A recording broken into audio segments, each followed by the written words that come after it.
6월에 시행되는 두 가지 건축법령이 하나는 좀 좋은 내용이고 하나는 굉장히 공사비에 영향이 큰 그러한 내용이 되겠습니다. 공사비가 계속해서 상승을 하고 있기 때문에 건축주분들은 상당한 고민이 될 수밖에 없습니다. 그래서 지금 철근 파동이 어느 정도 좀 잠잠해질 때까지 건축 착공을 미루시는 그런 건축주분도 계시고 또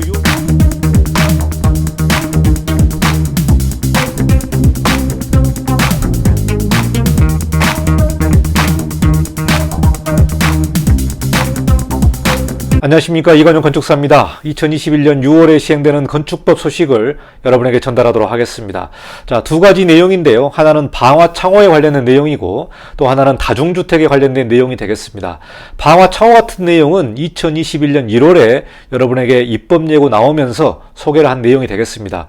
그 당시 때 많은 분들이 국토교통부 사이트에 1000여 개가 넘는 댓글을 달았는데요.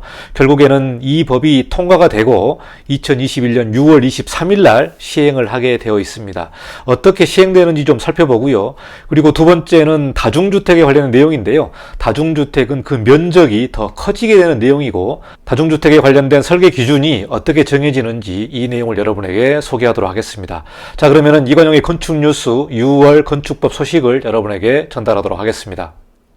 6월 건축법 시행 소식이 되겠습니다. 6월 16일에 시행하는 다중주택의 면적이 커지는 부분, 그리고 6월 23일 날 시행되는 방화창호 설치에 관련된 내용을 여러분에게 전달하도록 하겠습니다. 하나는 좀 좋은 내용이고 하나는 상당히 좀 공사비에 민감한 그런 내용이 되겠습니다.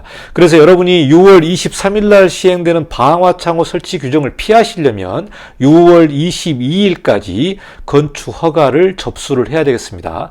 그래서 시행되기 전날 허가 접수를 하게 되면은 현재법에 따라서 방화창호를 설치 안 해도 되고 6월 23일부터 건축 허가를 접수하게 되면은 이 방화창호를 설치해야 되는 규정이 되겠습니다. 자, 그래서 어떻게 변경되는지 자세하게 좀 살펴보도록 하겠습니다. 건축법 52조 건축물의 마감 재료의 내용인데요. 방화창호에 관련된 내용이 되겠습니다. 2020년 10월 22일에 제정된 내용이 되겠는데요. 자, 이게 사항을 보시면은 대통령령으로 정하는 용도 및 규모에 해당하는 건축물 외벽에 설치되는 창호는 방화에 지장이 없도록 인접대지와의 이격거리를 고려하여 방화 성능 등이 국토교통부용으로 정하는 기준에 적합해야 된다. 그러니까 한마디로 방화창호를 설치를 해야 되는데 그 대상은 대통령령으로 정하는 용도와 규모에 해당되면은 방화창호를 설치를 해야 되고, 그리고 인접대지와의 이격거리입니다. 인접대지와의 이격거리를 고려하여 방화 성능이 이 국토교통부 장관의 정하는 기준에 적합해야 되기 때문에 이 부분이 새롭게 제정된 내용이고 2021년 6월 23일에 시행되는 건축법 52조에 관련된 내용이 되겠습니다. 자, 건축법 시행령 61조를 보시면은 건축물의 마감 재료에 방화창호 대상이 나옵니다. 자, 어떤 건축물이 방화창호를 설치를 해야 되느냐, 그 내용이 나오는데요. 방금 전에 설명드린 건축법 52조 사항에 대통령령으로 정하는 용도 및 규모에 해당하는 건축물이라고 말씀드렸습니다. 자, 그래서 그 해당되는 건축물이 무엇이냐, 여기에 시행령 61조가 5월 7일 날 제정이 됐습니다.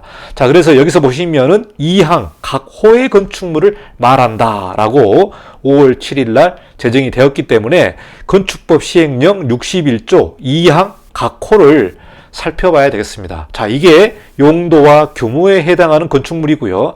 자, 그러면 방화창호의 구체적인 설치 기준은 나와 있느냐? 이 부분은 건축물의 피난 및 방화 구조 등의 기준에 관한 규칙을 살펴봐야 됩니다. 자, 이게 국토교통부 장관이 규칙을 만들어서 공포를 하게 되는데요. 자, 6월 23일 날 시행을 하기 때문에 최소한 6월 중순까지는 이 시행 규칙이 나올 걸로 보고 있습니다. 자, 이 부분은 입법 예고는 됐습니다만은 현재까지 구체적인 기준은 아직 공포가 안 되었기 때문에 오늘 이 시간에는 입법 예고된 내용을 간략하게 소개를 하고 아마 대체적으로 이 입법 예고된 내용이 그대로 시행될 가능성이 매우 높다, 이렇게 보고 있습니다. 자, 그래서 방화창호 대상 건축물을 살펴보도록 하겠습니다. 2021년 6월 23일 날 시행되는 건축법 시행령 61조 2항 각 호에 해당되는 건축물은 방화창호를 설치를 해야 된다. 자, 첫 번째는 상업지역의 건축물로서 다음 강목의 어느 하나에 해당하는 것이다. 그래서 기본적으로 상업지역에서 다음과 같은 건축물의 용도나 규모는 방화창호를 설치를 해야 됩니다. 1종 근린생활시설, 2종 근린생활시설, 문화집회, 종교, 판매, 운동, 위락시설의 용도로 그 용도로서는 바닥 면적의 합계가 2000제곱미터 이상인 건축물이기 때문에 상당히 대규모 그러한 용도라고 보시면 될 것 같습니다.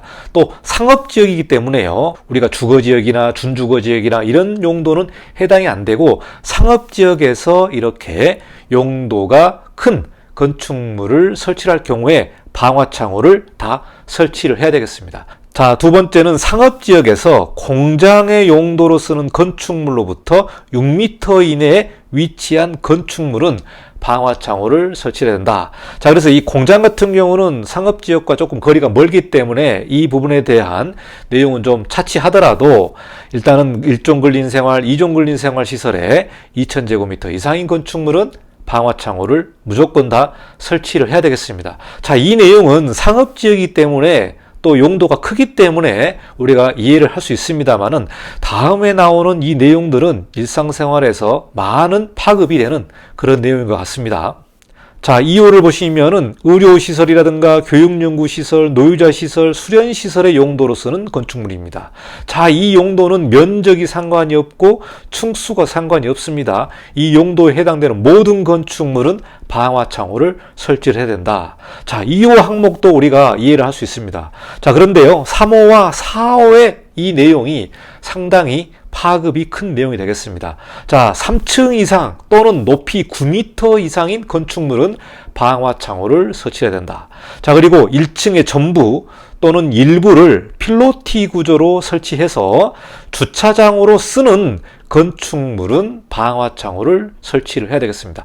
그래서 이 3호와 4호의 규정에 따라서 소규모 건축물의 대부분이 방화창호의 대상이 된다. 그렇게 보고 있습니다. 자, 그러면은 방화창호 대상이 아닌 것은 제가 한번 좀 살펴봤습니다. 그러니까 거꾸로 방화창호의 대상이 아닌 것은 어떤 것이냐? 자, 여기서 보시면은 2층 이하의 건축물이면서 9m 미만이고 필로티가 없는 건축물은 방화창호 대상이 아니겠습니다. 그러니까 우리가 서울시에서 건축하는 대부분의 건축물은 모두 다 방화창호 대상이 된다고 보셔야 되겠습니다. 특히 다세대, 다가구, 또 필로티가 있는 상가주택 이 내용들은 다 방화창호 대상이 되고요. 그리고 방화창호 대상을 피하려면은 인접대지로부터 1.5m를 초과해서 설계를 해라. 이 내용이 뭐냐?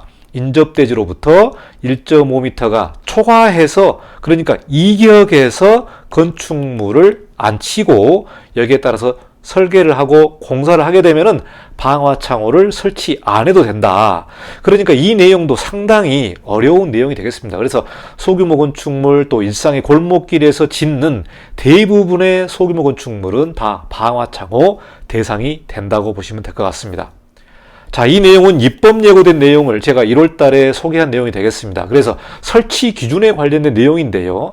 방화창호의 성능은 국토교통부 장관이 별도로 마련할 것이고, 여기에서 보시면 인접대지의 경계와 얼마나 이격을 해야 되는지 입법 예고된 내용을 보시면은 건축물의 외벽과 인접대지 경계선 간의 이격거리가 1.5m 이내인 경우에 외벽에 설치하는 창호는 방화 유리창으로 설치를 해라.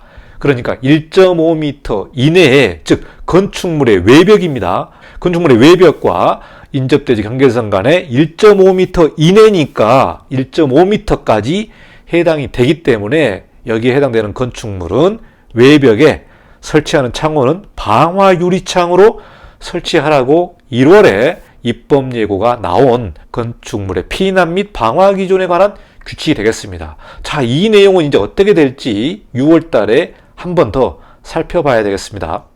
자, 도식을 여러분에게 좀 설명드리면 앞에는 도로가 있고 이렇게 건물이 위치해 있습니다. 방화창호를 설치를 안 하려면 이렇게 설계를 해야 됩니다. 자, 인접대지 경계선으로부터 1.5m를 이격을 해야 되고 뒤쪽에 있는 땅도 1.5m 이격을 해야 되고 좌측에 있는 인접대지 경계선과 1.5m를 이격해야 됩니다. 자, 이렇게 주변의 인접대지로부터 다 1.5m를 이격하기란 불가능한 내용이 되겠습니다. 그러니까 땅이 뭐 1000평이나 2000평 대규모의 땅 같은 경우는 해당이 되겠습니다만은 대부분의 소규모 필지라든지 200평 이하나 100평 이하의 소규모 필지에서는 인접대지 경계선으로부터 1.5m를 이격할 수가 없습니다. 자, 어떤 경우가 있느냐. 북쪽이 인접대지 있을 때 일조권 때문에 1.5m를 이격을 하고 건축물을 앉힐 수 있죠. 이런 경우에는 최대한 남쪽으로 이렇게 건물을 앉혀서 설계를 하게 됩니다. 그러니까 여기는 뭐 다세대는 1m, 다가구 주택은 0.5m 이렇게 이격을 하지 않습니까? 여기까지 다 1.5m를 이격하기라는 것은 불가능하기 때문에 이렇게 인접대지와 만나는 부분은 방화창호를 설치를 해야 되겠습니다. 자, 도로 같은 경우는 해당이 안 됩니다. 중요한 것은 인접대지 경계선으로부터 1.5m에 있는 이 창호는 방화창호를 설치를 하라. 이게 바로 입법 예고된 내용인데요. 이 내용은 구체적인 기준은 2021년 6월 중에 시행규칙의 최종안을 살펴봐야 된다. 그래서 제가 방금 말씀드린 1.5m 같은 경우는 입법 예고된 내용이고 정말 1.5m로 이격할지 아니면은 1m로 이렇게 완화해 줄지 이 내용은 2021년 6월에 최종적인 시행 규칙을 살펴봐야 되는 내용이 되겠습니다. 자, 이 방화창호가 시행이 되면은 일단은 공사비가 좀 올라갈 것 같습니다. 지금 뭐 철근 파동과 금속재라든지 이런 원자재 파동으로 공사비가 상당히 증가하고 있는데요. 6월부터는 방화창호까지 시행을 하게 되니까 공사비가 기존 대비 더 많이 증가할 수밖에 없다. 과연 이 PVC 창호가 방화창호 해당되느냐? 이 내용도 우리가 살펴봐야 되는데요.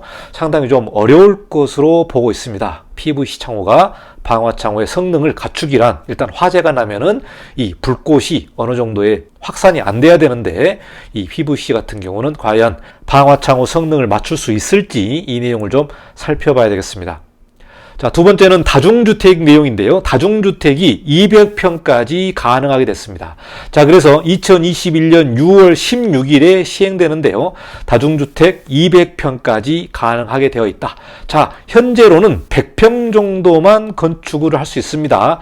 100평 정도만 건축할 수 있는데 6월 16일부터는 200평까지 완화를 해주고 있습니다. 자, 다중주택 같은 경우는 뭐 쉐어하우스라든가 공유주택이라든가 이런 내용들이 건축법적으로 는 다중주택으로 들어오기 때문에 1인 가구라든지 공유주택에 대한 확산을 위해서 200평까지 확장해주는 그런 내용이 2021년 6월 16일에 시행을 하기 때문에 여러분이 다중주택을 고민하신 분들은 6월 16일 날 접수를 하시게 되면은 200평까지 가능한 내용이 되겠습니다. 자, 다중주택에 대해서 간략하게 소개를 하면은 각 실별로 취사시설은 설치가 불가합니다.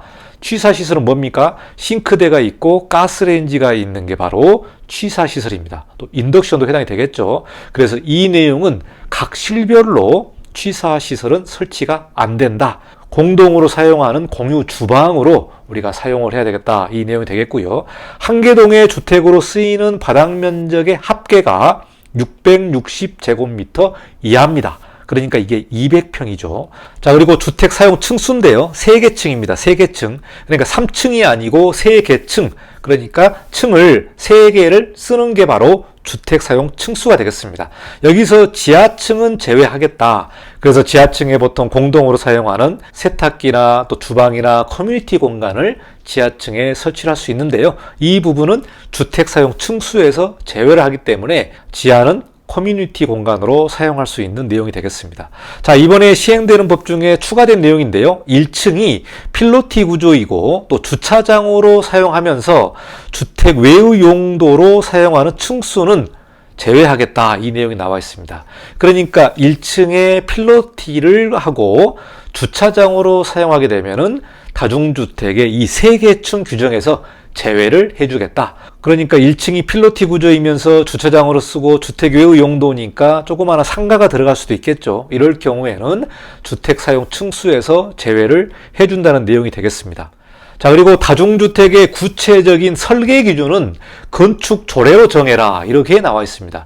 각 지자체별로 사정에 따라서 건축물의 설계 기준을 정하라고 이번에 나와 있는데요. 자, 4를 보시면은 적정한 주거 환경을 조성하기 위하여 건축 조례로 정하는 실별 채소 면적, 창문의 설치, 크기 등의 기준에 적합할 것, 이렇게 나와 있습니다. 각 지자체 사정별로 다중주택을 할 때 각 실을 이렇게 만들잖아요. 이 각 실의 채소 면적, 그리고 창문의 설치 및 크기, 이런 내용의 구체적인 기준은 지자체 건축 조례로 정해야 되기 때문에 여러분이 다중주택을 설계를 할 때는 그 설계 기준을 건축 조례를 살펴보시고 설계를 해야 될 것 같습니다. 자, 그러니까 이 다중주택은 조그마한 면적에 많은 실들을 배치할 수 있는 장점들이 있죠. 이러다 보니까 이 실이 거의 고시원보다 조금 큰 그런 실로 만드는 다중주택들도 있습니다. 그리고 또 크게 만들어서 고급화로 나가는 다중주택이 있는데요. 이 부분은 이제 시장의 여건이라든가 또 지역의 여건에 따라서 이 설계 기준이 달라지기 때문에 각 지자체 건축 조례로 정해서 거기에 맞춰서 설계를 해야 될 것 같습니다. 자, 이 내용도 6월 16일 날 시행을 하기 때문에 서울시 같은 경우는 빨리 다중주택의 설계 기준을 건축 조례로 만들어서 통과를 시켜야 되는 그 내용이 되겠습니다. 6월에 시행되는 두 가지 건축법령이 하나는 좀 좋은 내용이고 하나는 굉장히 공사비에 영향이 큰 그러한 내용이 되겠습니다. 공사비가 계속해서 상승을 하고 있기 때문에 건축주분들은 상당한 고민이 될 수밖에 없습니다. 그래서 지금 철근 파동이 어느 정도 좀 잠잠해질 때까지 건축 착공을 미루시는 그런 건축주분도 계시고, 또 6월 23일부터 방화창호를 설치를 해야 되기 때문에 또 창호의 개수에 따라서 이 공사비 부분이 얼마나 증가할지는 좀 살펴봐야 되고요. 또 창호값이 얼마나 증가될지 이 내용도 우리가 좀 살펴봐야 되기 때문에 6월 달부터는 방화창호를 설치를 하도록 되어 있기 때문에요. 앞으로 하반기 때는 무조건 방화창호를 설치를 해야 될 것 같습니다. 자, 여기까지 6월 중순에 시행하는 두 가지 건축법령을 소개를 했습니다. 다음에 새롭게 또 개편되는 그러한 건축 뉴스가 있으면 여러분에게 전달하도록 하겠습니다. 감사합니다. 이관용 건축사였습니다.